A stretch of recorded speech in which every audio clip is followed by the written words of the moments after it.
assim um bocado estranho. Okay? Quando não está o útero gravídico, eles funcionam mais ou menos em simultâneo. Okay? Tem 2 colos, o sangramento sai dos 2 colos, mas em termos de vagina, é uma vagina só. Portanto, tu não sabes se está a sair de um lado ou se está a sair do outro. Okay? Porque é só uma saída. O que é que pode acontecer? Eu estava a perguntar. Há uma gravidez. O outro ovário é independente, mesmo na gravidez, ele pode fazer gestação. Por isso é que, como há estas alterações hormonais, às vezes, e isto principalmente mais na parte final dos últimos trimestres, é que há problemas na gravidez. Por causa destas alterações hormonais que depois podem ocorrer. Isto é muito raro, atenção, isto é assim em qualquer uma destas alterações é uma no milhão de acontecer. São muito raras de acontecer. Mais 2. O outro septado é um pouco parecido com o anterior, só que o septo não chega ao final, ou seja, não faz mesmo aquele corte, continua só um colo do útero. Este aqui, o tamanho do septo varia de pessoa para pessoa. Pode ser só um ligeiro septo, pode ser um septo como está aqui nesta imagem um pouco mais abaixo. Isto varia. Okay? Esta aqui é a formação mais comum que nós conseguimos ver. De todas estas que eu já falei, esta é a mais comum de aparecer. E mesmo assim é rara. Okay? O que é que acontece aqui? Produz algumas complicações em termos obstétricos, porque como tem esta fenda, para o feto se desenvolver aqui, vai ter sempre aqui uma zona onde pode provocar a saída dele. Portanto, qualquer uma delas pode dar alterações obstétricas. Umas mais no primeiro semestre, outras mais no final. Umas dificultam mesmo a própria gravidez, a própria mulher fica grávida, para não falar a palavra não. Isto é às 8h30 da manhã, não funciona bem. Reto ao repetido. Este por acaso já tivemos um aqui no Portimão. O que é que acontece aqui? O útero por si só tem sempre uma ligeira curvatura para a frente, por causa da bexiga. Neste caso, a curvatura está para o lado. Okay? Ele fica arqueado para o lado. Imaginem, está a bexiga e ele está assim. Neste caso, a curvatura vai ser assim. Ele vai ficar torto para um ou para o outro lado. Aqui, as alterações em termos da cavidade uterina são mínimas, que é só aquela ligeira curvatura. Os problemas mais uma vez, em termos obstétricos.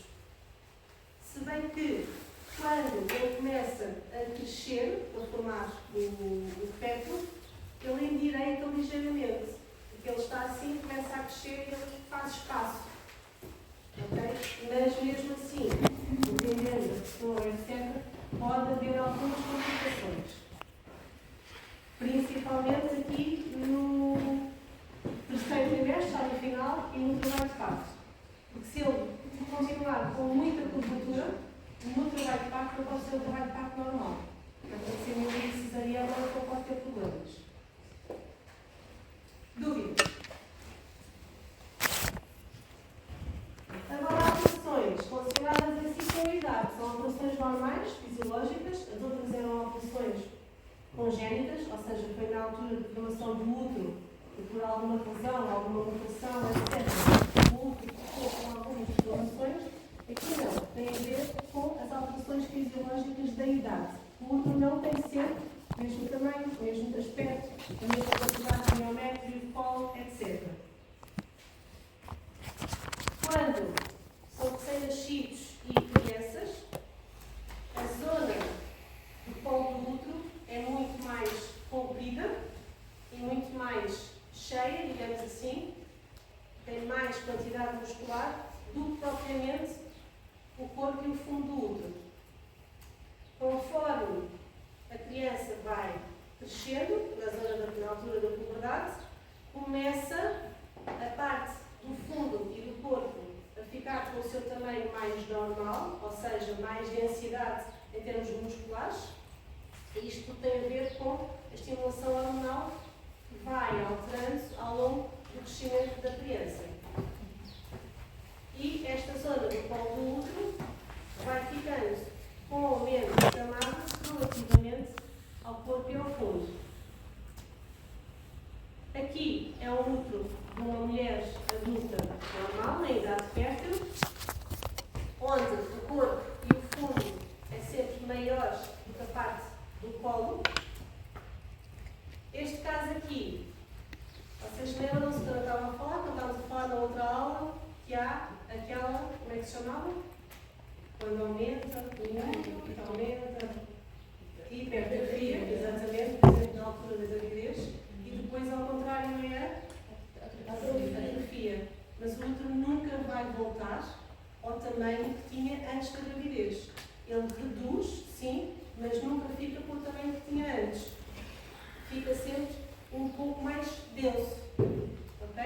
Portanto, isto é o útero de uma mulher pós-gravidez, que é sempre um pouco mais densa esta parte do colo e do fundo, que foi aquela parte que cresceu mais, nunca volta ao seu estado normal. Pós-menopáusico, ou seja, quando já não tem estimulação tanto de estrogênio, o que é que vai sofrer? A tal atrofia. Aqui sim ele vai reduzir mais até do que tinha quando a mulher tinha idade fértil. Isto a partir mais dos 60 anos, 55, 60 anos. Hoje em dia já depende muito de mulher para mulher, até porque se a mulher fizer algum tipo de estimulação hormonal, isto pode ser mais para a frente. Ok? Dúvidas?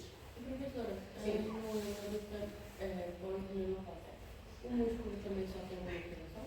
Ou é só o plástico? O músculo? É, porque ele também está uma cor mais clara do que o outro. Não, a cor tem a ver com a imagem. Mas o músculo sim, o músculo fica mais atrofiado. É isso que faz com que o útero fique mais pequeno.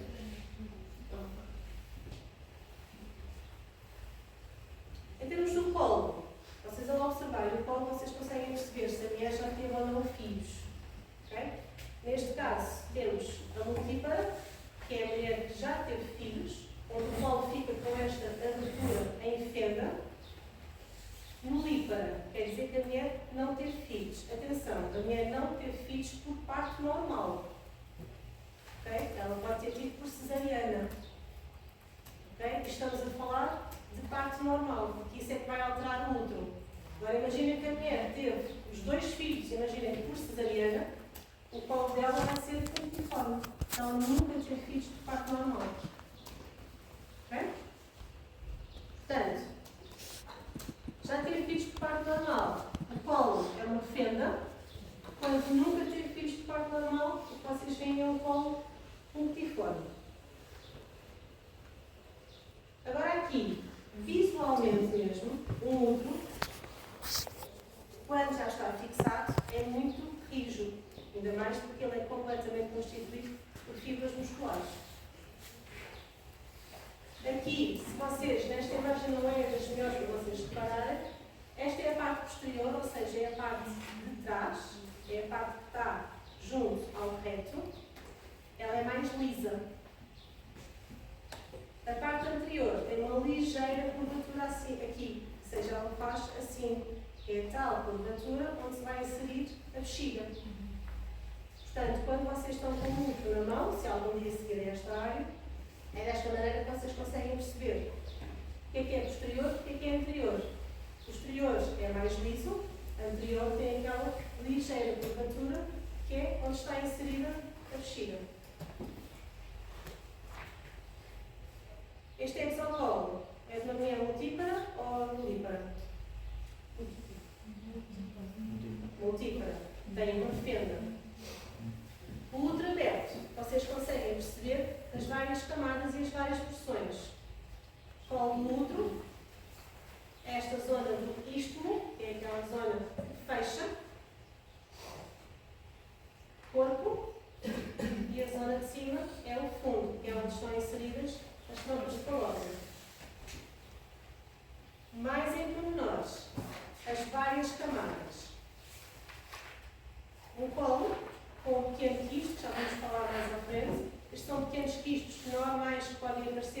excesso de produção de muco, a tal zona do istmo, e depois a partir daqui, quando é um muco gravídico, é a partir daqui que ele vai começar a crescer. Esta parte do istmo é a parte que mantém o feto lá dentro, que não deixa ele sair, porque ele está fechado. Colo, istmo, corpo. O corpo é constituído endométrio, que é aquelas partes de fibras musculares e as camadas entrelaçadas, e o endométrio. Principalmente o endométrio tem células glandulares. Vamos falar agora aqui um bocadinho desta parte do colo. O colo tem muitas patologias que são muito importantes de ver. O colo é constituído por endocolo, que é a zona que está interior no canal, e exocolo. O exocolo é constituído por células pavimentosas, escamosas, não queratinizadas. A partir daqui, o endocolo é constituído por células glandulares, pulmonares. Portanto, colo do útero, que é as patologias que nós vamos falar aqui um bocadinho mais hoje. O colo do útero tem uma forma cilíndrica, o orifício externo, dependendo se a mulher já tem filhos ou não, uniforme ou em fenda, é composto por exocolo, endocolo e istmo. Isto vocês estão a ver aqui mais vermelho, é uma zona muito importante que é o que nós chamamos de zona de transformação.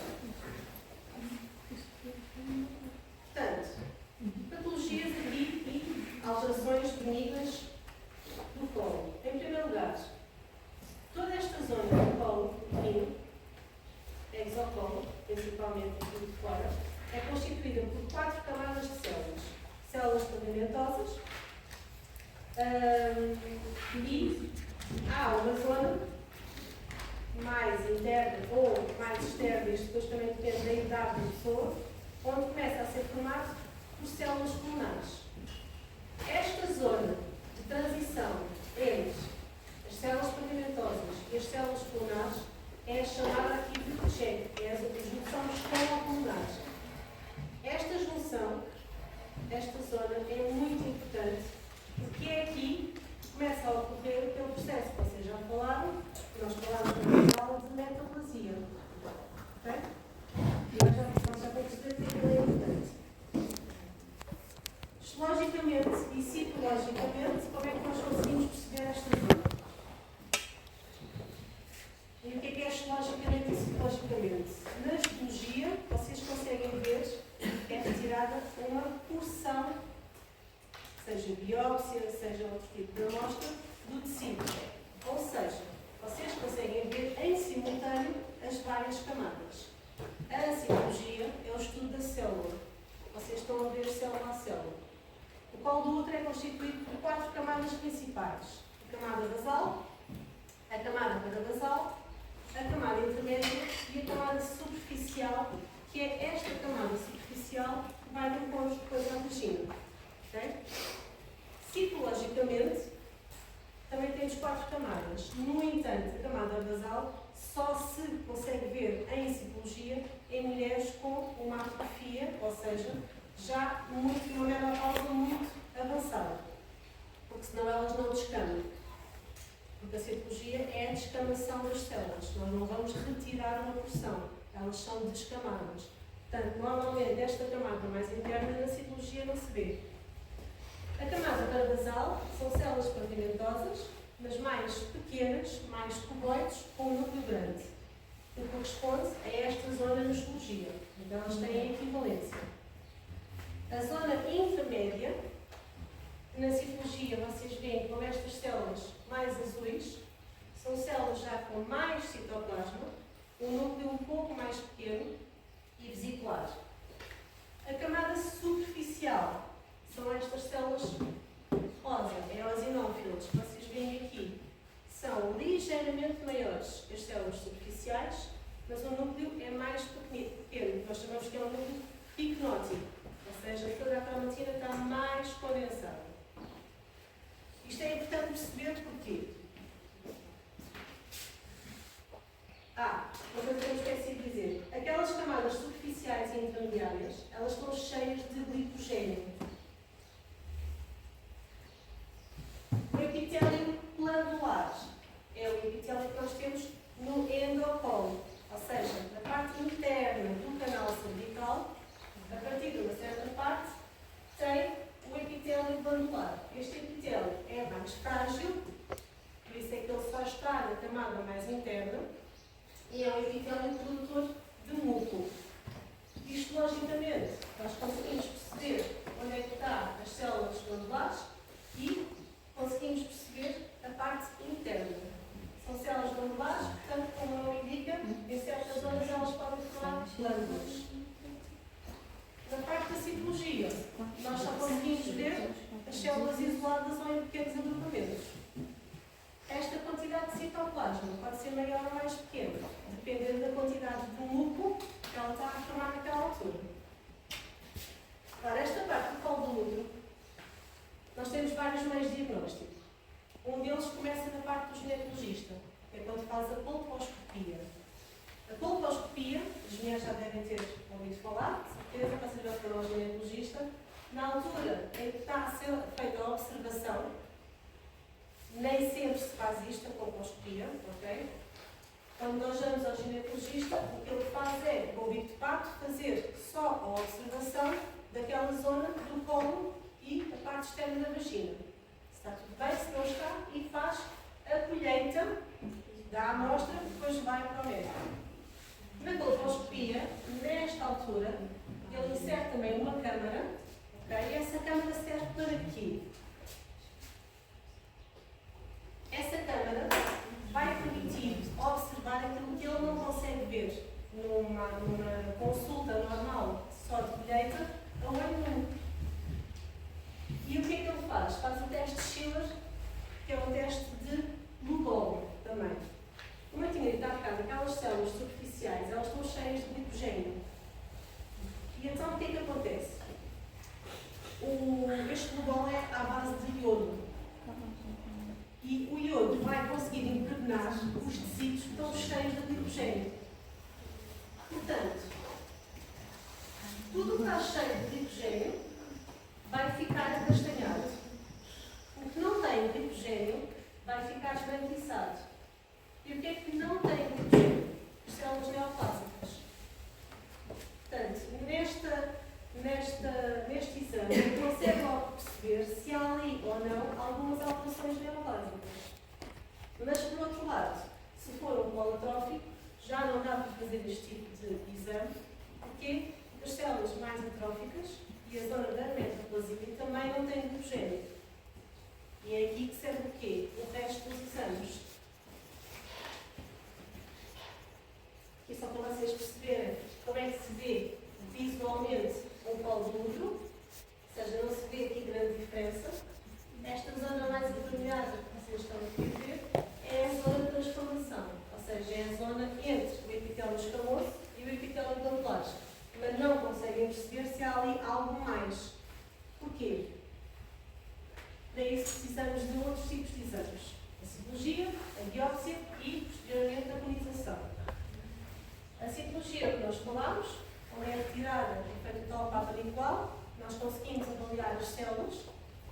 Na biópsia, quando já há suspeita de algo mais, e faz-se logo uma biópsia.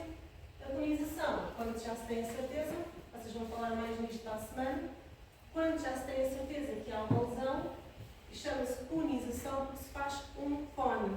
Retira-se uma parte, um cone, daquela parte do colo do útero. Porquê? Normalmente é nesta zona que se inicia o campo do colo do útero. E então, se for apanhado no início, aquele pequeno cone, aquela conização, consegue apanhar a lesão toda. O pior é quando é apanhado mais à frente. Aí já tem que se fazer outras coisas.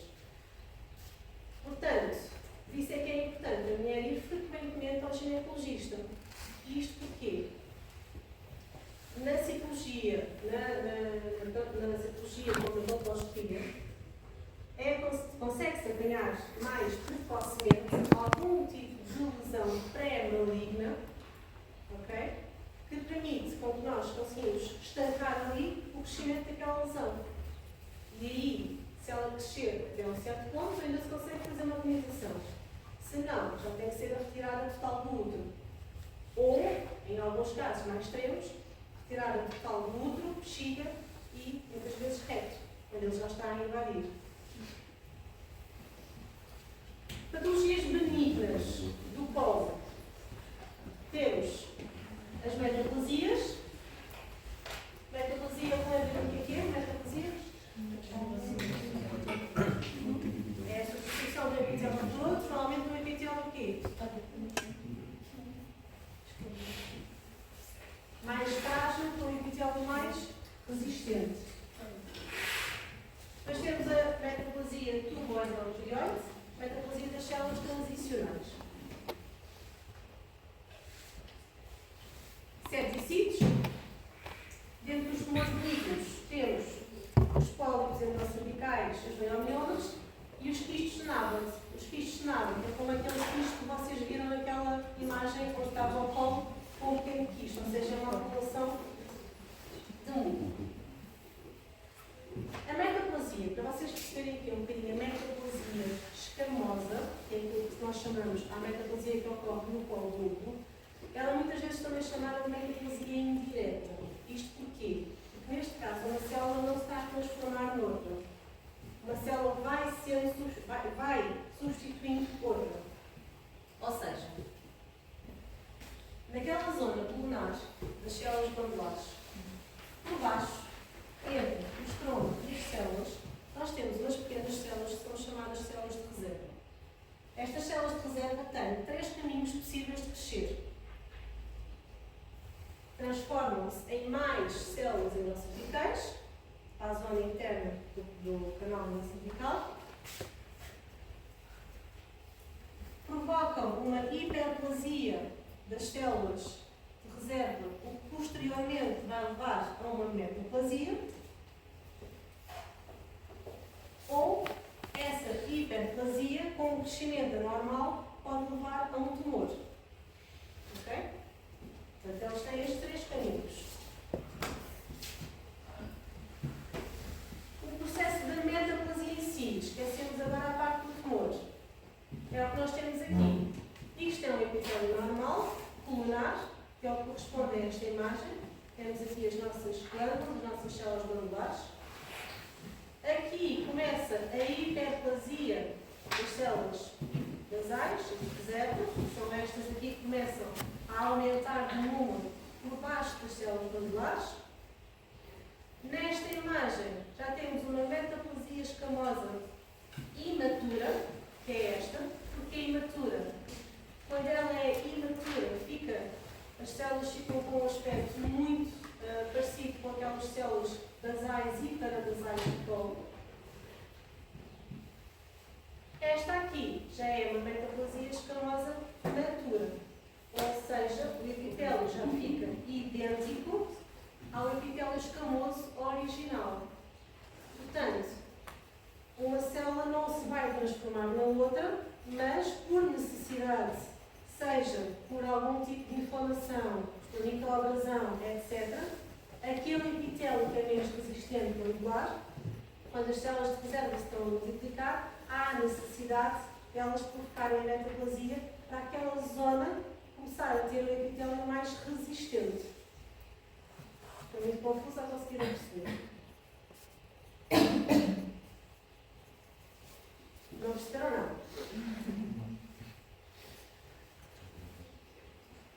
Para trás. O que é que acontece na metaplasia? Células de reserva, ok? Elas começam a multiplicar-se. Ou seja, há a hiperplasia das células de reserva. Depois desta multiplicação, e vamos esquecer aqui a parte onde elas se multiplicam mal e começam a provocar células malignas, nesta multiplicação, elas começam a transformar-se, aqui sim há a transformação, em células parecidas com as células basais. Daí ser designada uma metaplasia imatura, que está no início. Okay? Conforme elas vão maturando, a metaplasia vai se tornar metaplasia matura. Ou seja, quando já está a total substituição, já não há epitélio glandular, já não há células basais, já existem só células superficiais e lado um epitélio normal, escamoso.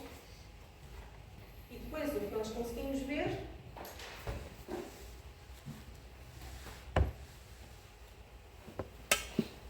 é isto, é esta transformação. Deixa de haver epitélio glandular e a partir deste ponto existe epitélio já escamoso. Okay? Isto é a metaplasia. É aqui que ocorre.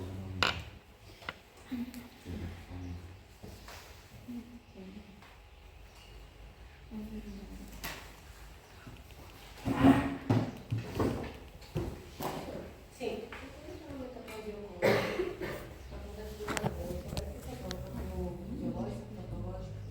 O que é que ocorre esta metaplasia? Normalmente por inflamação. Algum tipo de inflamação, a zona da vagina é sempre mais propensa a inflamações. Inflamações, infecções, etc. E então ocorre esta metaplasia. Que é para quê? Para ter ali naquela zona do exocolo células mais resistentes. E depois o que nós temos é uma zona, que é a tal chamada zona de transformação, porque nós temos a junção escamopulmonar fisiológica desde que nós nascemos. Quando há o excesso de metaplasia, essa zona de junção vai passar a ficar noutro sítio. Porque vai começar a reutilizar para células escamosas mais para fora. Okay? Isso é chamada a zona de transformação. Foi aquela zona toda do epitélio que sofreu transformação. Portanto, a junção escamopulmonar que estava mais interna vai passar a estar também mais externa. Vamos ter uma zona que foi transformada entre epitélio glandular e epitélio escamoso. Tá? A metaplasia tubária é mais rara de aparecer, mas ela aparece. É importante só porque a metaplasia tubária é uma metaplasia em termos das células endocervicais, são as células que produzem muco, quando há necessidade de maior produção de muco. Então, tornam-se em células ciliadas, secretoras de muco, numa zona intercalar. Qual é o único problema destas células? Isto é uma metaplasia benigna, não tem qualquer problema. O único problema é que, citologicamente e histologicamente, elas ficam com um aspecto muito feio. E então temos que saber fazer a distinção se é só uma metaplasia tubária, onde as células estão maiores, os núcleos já com uma cromatina nesta zona interna mais alterada, que é só isso e não é um adenocarcinoma. Então temos que saber fazer essa distinção. É só por isso que é preciso mencionar esta metaplasia, que é para não haver confusões. A metaplasia das células transicionais, ela é comum, mas só ocorre já nas mulheres em menopausa. As mulheres em menopausa já não vai haver tanto a metaplasia escamosa, vai haver só a metaplasia das células transicionais, que é uma aparência, tem uma aparência inicial de displasia. No canto do colo do útero, as células que começam com o cancro são as células basais. Estas células de metaplasia transicional ficam muito parecidas com células de displasia. Mais uma vez, é por isso que é importante conhecê-la, que é para não confundir com o cancro. Uma metaplasia que ocorre normalmente em mulheres menopáusicas. É mais uma vez só uma substituição do epitélio basal por um epitélio basal, mas mais resistente. Okay? É só alterações na superfície da epiderme. Cervicite. A cervicite está associada à inflamação e a infecções. Sejam elas infecções, clamídia, hemorragia, o mais frequente nós apanhamos da Gardnerella vaginalis. A Gardnerella vaginalis é a substituição de um tipo de bactéria normal por um tipo de bactéria que não é tão normal no nosso epitélio e que provoca inflamação, vírus, fungos. Dentro do fungos, o mais frequente é a Cândida. A Cândida é um fungo oportunista, ou seja, quando a mulher está num estado mais sensível, seja por antibiótico, há muitos antibióticos que vocês leem, ele pode provocar Cândida, seja por antibiótico, seja por alguma alteração de pH, por alguma razão, a Cândida pode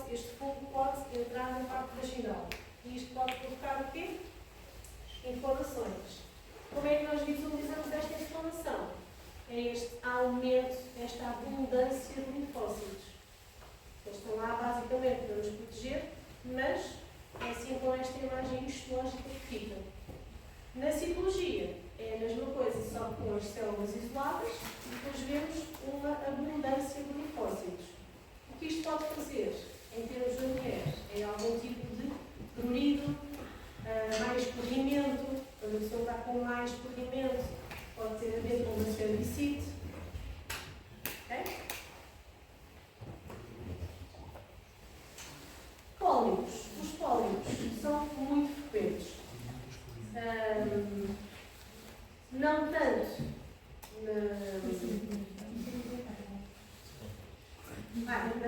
na zona do colo, mais na zona interna, mas no colo também podem aparecer alguns. Eles podem ser, aqui já estão a sair, eles podem ser sésseis ou podem ser pediculados. Sésseis são estes que estão mais agarrados à zona do colo. Pediculados é que só têm um pequeno pedículo agarrado à zona do colo. Nesta parte do colo, eles aparecem em cerca de 2 a 5% das mulheres. Na parte mais interna, eles já são mais frequentes. Isto tem origem aqui no canal endocervical, ou seja, é esta zona aqui toda do canal. Eles têm uma consistência mole. Em termos histológicos, o que nós vamos ver são um amontoado de glândulas endocervicais e sempre acompanhado pela tal inflamação, ou seja, pela tal cervicite, um amontoado de linfócitos e glândulas endocervicais. Como é que muitas vezes nós podemos apanhá-las? É através de sangramento vaginal.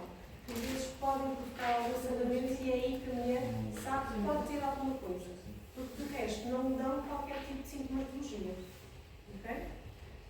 Na colposcopia, quando são os pólipos cervicais, ou seja, estão na zona do colo, mais frequentemente eles são conseguidos observar a saírem pelo orifício.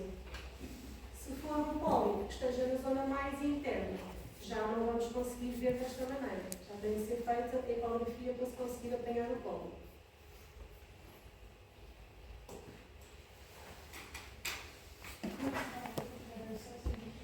Pediculados. Os sésseis é como este que vocês têm aqui, que está com uma parede totalmente agarrada ao canal cervical. O pediculado, por acaso eu tenho aqui a minha imagem nu. O pediculado tem só um pequeno pedículo e o resto do pólipo está solto. Os leiomiomas, ou os miomas, eles são muito frequentes, exceto nesta zona do colo. Eles aqui são muito mais raros, porque eles são constituídos por músculo liso. Portanto, quando nós vamos apanhar muitos miomas, é aqui mais na zona do miométrio. Raramente conseguimos apanhar algum na zona cervical.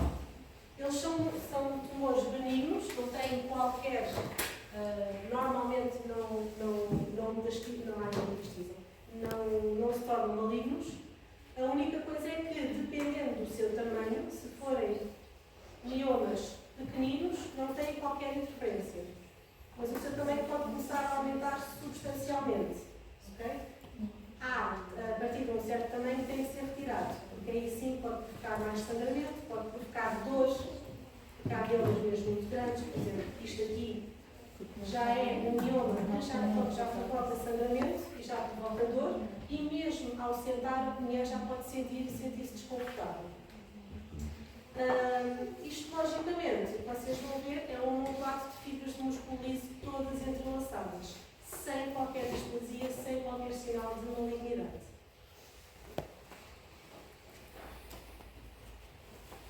O quistionável é aquele quisto que vocês observaram, e isto é muito frequente de aparecer, vocês observaram naquela imagem que tinha ao colo. Isto tem a ver com o aumento da produção de muco por parte das células do colo, que depois provocam estes pequenos quistos. Eles normalmente até saem por si próprios. Aquilo aumenta, rebenta, sai um muco e não tem qualquer problema. Não é preciso serem retirados. Eles são apanhados, por exemplo, quando se faz uma esterectomia por alguma razão, e às vezes conseguimos observar um quistionável. Agora, por norma, não tem que se tirar, não tem que se fazer uma reposição, não tem que se tirar um núcleo por causa do quistenado. Por norma, eles próprios sozinhos conseguem retirar um núcleo rebentante. Okay? Não tem qualquer problema. Agora, o que é que eles podem fazer? Como é que nós podemos sentir? Começamos a sentir um excesso de núcleo, ou seja, um excesso de secreção, quando eles rebentam, principalmente, e na citologia podemos observar mais inflamação. Isto pode estar relacionado com o quistenado.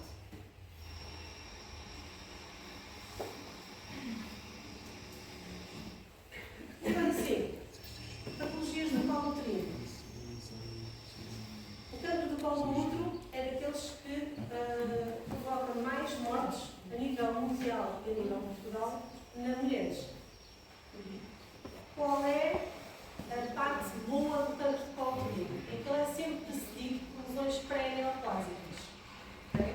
Daí a importância do ginecologista. Que lesões pré-neoplásicas são estas? O L-sil, que é uma lesão intraepitelial de baixo grau, e o H-sil, que é uma lesão intraepitelial de alto grau. Em termos histológicos e citológicos, hoje em dia, a nomenclatura já é a mesma. Mas há uns anos atrás, o que vocês estão a ver neste caso é o sistema de Bethesda, que é um sistema que faz que a citologia segue. Aqui é um sistema que a parte de histologia segue. Há uns anos atrás, dividimos em alterações sem vírus, alterações com vírus, alterações de alto grau moderadas, severas, invasivas e regulares. Citologicamente, esta parte aqui não nos interessa agora muito, lesão de baixo grau, lesão de alto grau, cancro a favor de parte glandular. Hoje em dia, a histologia também já se divide em lesão de baixo grau e lesão de alto grau. E depois o carcinoma. Como é que nós conseguimos apanhar isto? O cancro de colo do útero, 99% de todo o cancro de colo do útero está associado a uma etiologia viral. Mais propriamente ao HPV, que é o vírus do papiloma humano. Existem mais de 120 tipos, 40 afetam os órgãos genitais. Este tipo de vírus é dividido em duas partes, em alto risco e baixo risco. Esta divisão tem a ver com o seu grau de oncogenicidade. Ou seja, os de baixo risco estão mais associados a verrugas, pequenos condylomas e a lesão de baixo grau.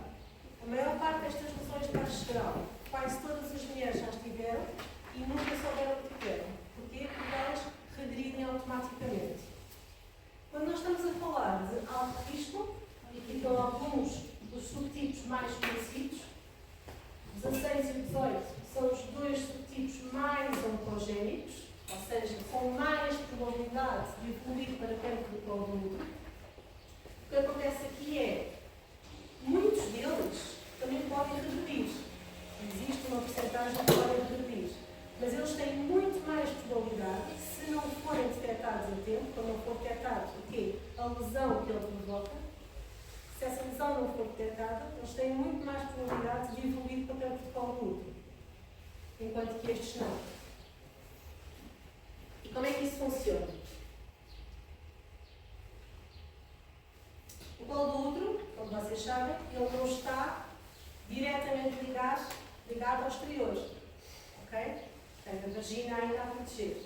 Mas, muitas vezes, no próprio ato sexual, existem pequenas abrasões, pequenas fissuras que podem ser provocadas.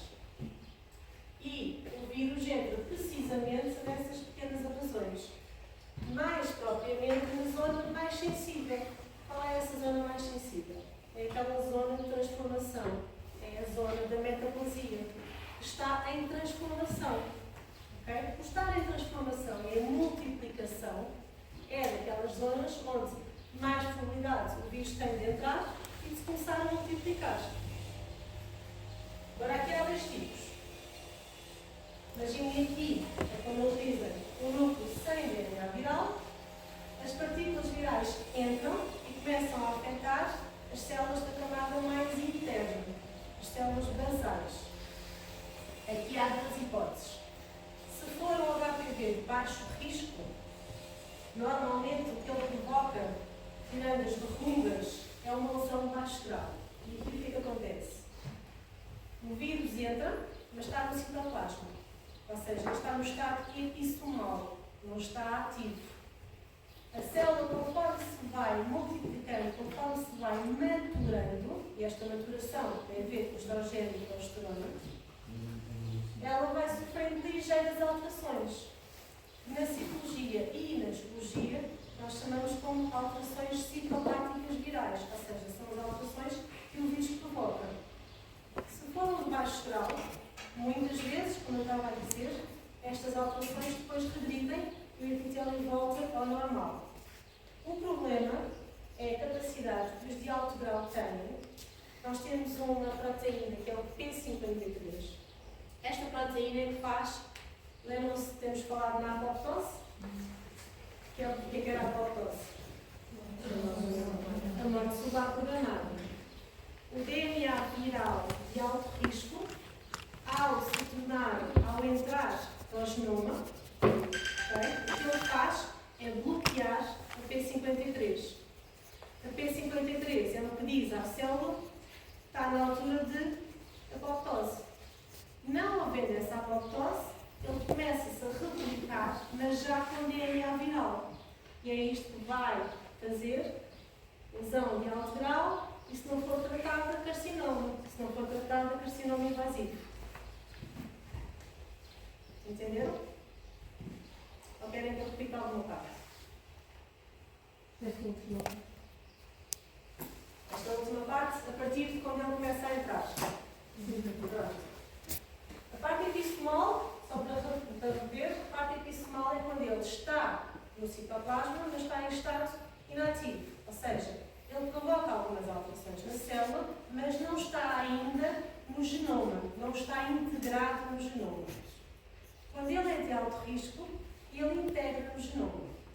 Ao integrar no genoma, ele vai fazer com que a P53, que é a proteína que visa a célula que está na altura da apoptose, e ela vai chamar outras proteínas, para as células adjacentes também morrerem.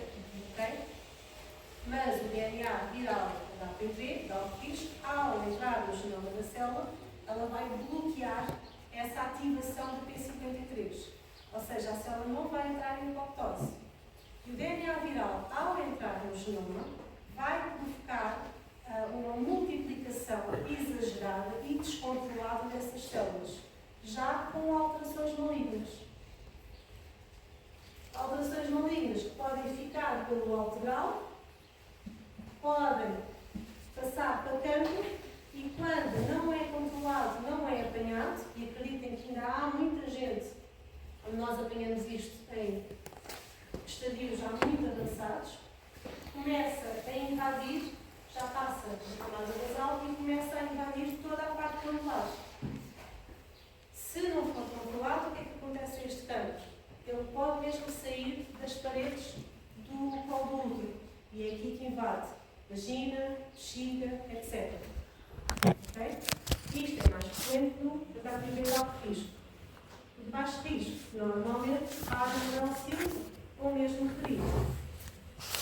É isso a importância ao quê? O que é que nós fazemos hoje em dia? O rastreio do cancro de colo do útero.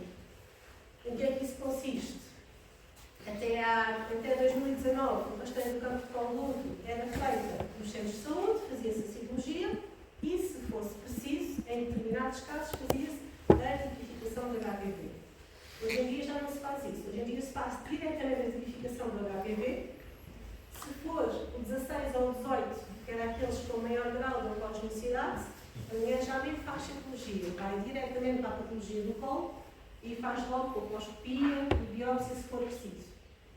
Se for positivo para outros tipos de alto risco, aí sim faz-se a citologia. Na citologia nós conseguimos logo detectar se as células já têm ou não algumas daquelas alterações pré-malignas. E aí a mulher vai ser seguida de outra maneira, ou seja, em vez de só vir daqui a 5 anos, vai ser seguida de 6 em 6 meses para ver se há evolução. Um ano depois volta a fazer a tipificação da HPV. Porque mesmo estes de alto risco, principalmente principalmente os outros de alto risco, que não o 16 e o 18, existem alguns sistemas imunitários que conseguem eliminá-lo. Portanto, um ano depois, a mulher não quer dizer que ainda continua com aquele HIV. Pode continuar com um e não ter o outro. Portanto, isto depois vai depender de muita coisa. O que é que ele faz? O que é que faz esta evolução? Um estado normal, onde temos as 4 camadas de células normais, basais, parabasais, intermediárias e iniciais, numa lesão de baixo grau. O que nós conseguimos ver, apesar de serem as células basais, okay, as primeiras a serem infectadas pelos vírus, elas vão maturando. E onde nós vemos a primeira transformação é nas células aqui superficiais e intermediárias. Eles começam com o aumento nuclear, pronto, algumas características vocês vão aprender no terceiro ano. Vamos evoluindo, lesão de alto grau, onde as células, o que é que acontece com a lesão de alto grau? O próprio vírus já não deixa a célula maturar, ficam sempre células basais. Okay? E essas células basais ficam, mas com alterações até aos 4 estádios. Em último grau, é quando já temos o cancro do colo do útero. Okay? Totalmente maligno, com possibilidade de invasão. Quais são os fatores de risco para as lesões escamosas?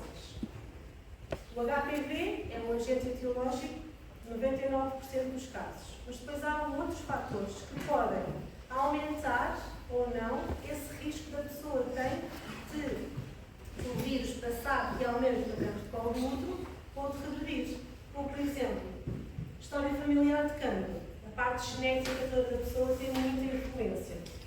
O fumo, o tabaco também. Quem fuma tem mais probabilidade, como o sistema imunitário está mais em baixo, daquele vírus evoluir para alto grau. A idade com que iniciou a vida sexual é muito importante. O comprometimento da imunidade tem a ver se ela tem mais doenças ou não do sistema imunitário, porque isso vai baixar ainda mais a capacidade do sistema imunitário de eliminar aquele vírus. A quantidade de parceiros sexuais e não só. Pode ter um parceiro sexual, se aquele parceiro sexual tiver outros parceiros sexuais, existe mais probabilidade, isto é um vírus passado sexualmente, existe mais probabilidade de a pessoa ter um cancro de colo do útero. Há outros fatores que dizem que estão associados, mas mais em termos de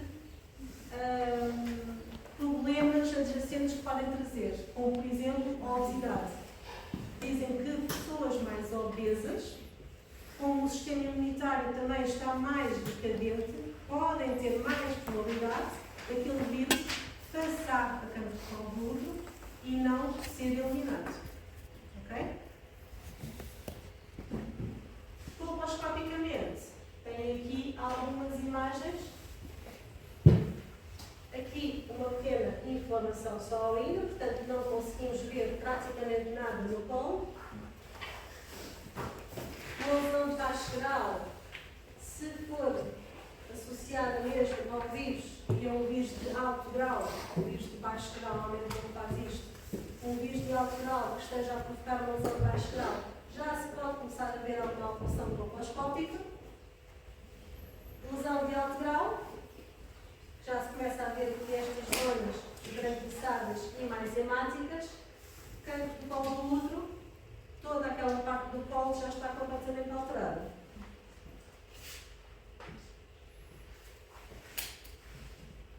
A lesão de baixo grau é aquela primeira lesão, normalmente, em 2019, de todas as lesões, isto foi um estudo que foi feito agora por uns colegas vossos, que eu mostrei aqui no Algarve, 40% das lesões que foram apanhadas eram de baixo grau. A maior parte eram outras que são ainda antes do baixo grau, ou seja, que nem sequer são consideradas lesões benignas, são lesões transicionais, mas que nós conseguimos ainda apanhar antes. O que é que isto provoca? A lesão de baixo grau ocorre principalmente nas células superficiais e intermediárias e o que vai provocar é, além do aumento nuclear, o vírus provoca uma alteração no citoplasma. Ou seja, ele faz aqui uma cavidade no citoplasma, que citologicamente nós vemos mesmo como uma cavidade, histologicamente é esta abertura que vocês veem. Isto é uma lesão ainda pré-maligna. Alvo grau. Esta imagem histológica está realizada, vocês aqui, e nós podemos ter os dois tipos de lesão numa amostra. Esta zona aqui toda, as células já não estão a maturar e são todas alteradas. Isto já é o alto grau. Nesta zona, elas maturaram, mas estão alteradas. Temos um baixo grau aqui. Portanto, nesta amostra temos alto grau e baixo grau. Isto quer dizer que aquele vírus provavelmente é de alto grau e está a evoluir para uma lesão maior. Citologicamente, o que nós vamos ver são células individuais ou agrupamentos, mais pequenas, células basais, praticamente já não têm citoplasma e o núcleo tem muitas alterações.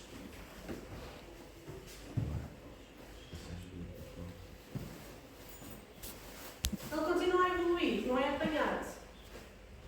Pode evoluir as duas alterações malignas existentes no colo do útero. Carcinoma pimentocelular tem a ver com as células pavimentosas e o adenocarcinoma, que é uma alteração das células glandulares.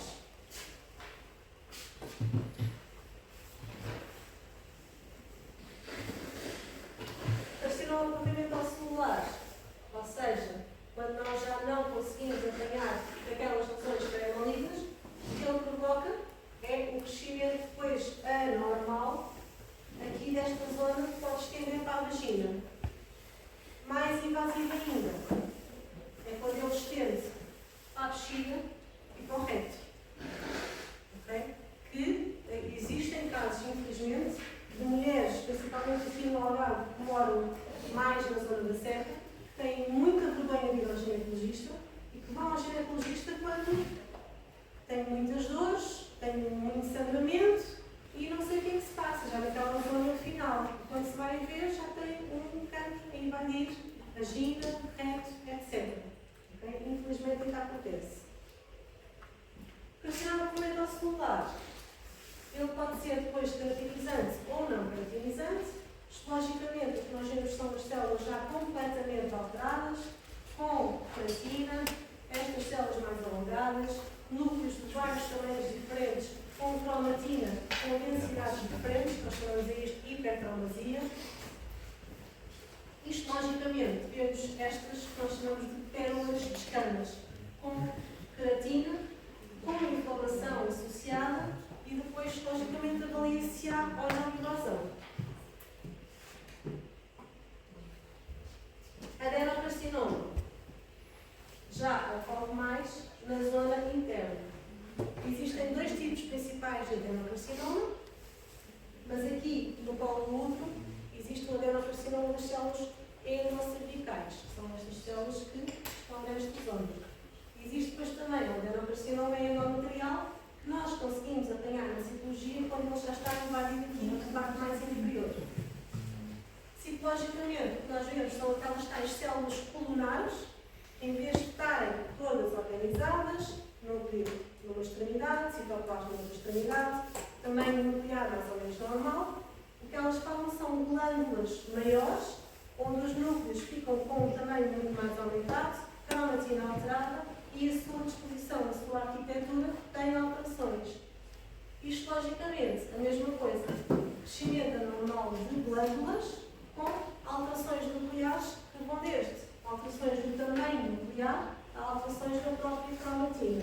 Isto é chamado de pleomorfismo. É a variação de tamanho e do tipo de cromatina que nós encontramos. Bem, e se calhar nós ficamos por aqui. Damos o resto da sexta-feira, porque o Paulo tem aqui muita coisa para